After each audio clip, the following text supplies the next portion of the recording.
नमस्ते दर्शकों। क्या आप कल्पना कर सकते हैं कि कोई ऐसा योद्धा भी हो सकता है जिसने स्वयं देवताओं के राजा देवराज इंद्र को भी पराजित कर बंदी बना लिया हो?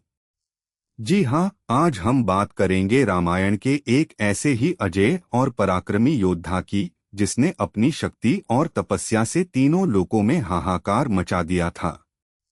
उसका नाम था मेघनाद, जिसे हम इंद्रजीत के नाम से भी जानते हैं। रावण के ज्येष्ठ पुत्र मेघनाद का जन्म ही अद्भुत शक्तियों के साथ हुआ था। उसने बचपन से ही ब्रह्मा, विष्णु और शिव से कई अस्त्र शस्त्र और वरदान प्राप्त किए थे। विशेष रूप से उसने भगवान ब्रह्मा से यह वरदान पाया था कि उसे केवल वही योद्धा हरा सकता है जिसने 14 वर्षों तक नींद और भोजन का त्याग किया हो।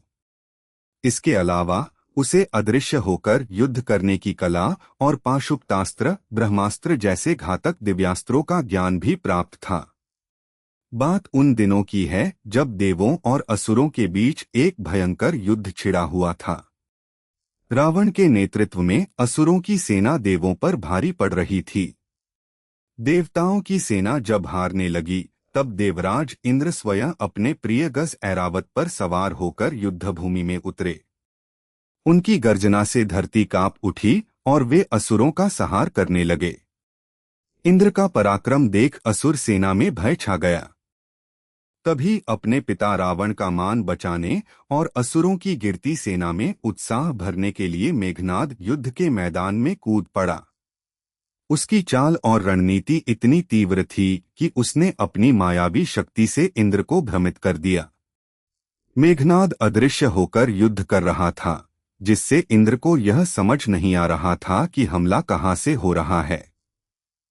मेघनाद ने अपने दिव्यास्त्रों और नागपाश जैसी शक्तियों का प्रयोग कर देवराज इंद्र को अचंभित कर दिया।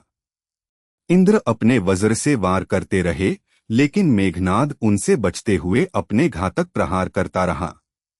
अंततः अपनी असाधारण युद्ध कौशल से मेघनाद ने देवराज इंद्र को पराजित कर बंदी बना लिया।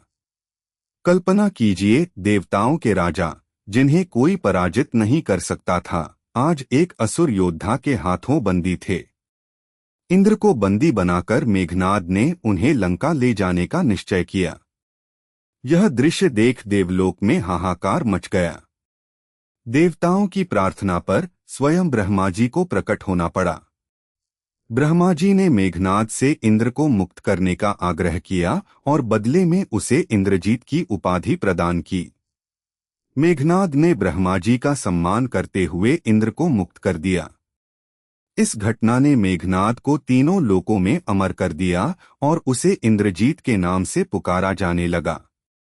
यह उस अद्वितीय योद्धा की कहानी है जिसने अपने पराक्रम से देवराज इंद्र को भी घुटने टेकने पर मजबूर कर दिया था। उसकी शक्ति और युद्ध कला वाकई अविश्वसनीय थी। अगर आपको यह कहानी पसंद आई हो तो इस वीडियो को लाइक करें और चैनल को सब्सक्राइब करना न भूलें।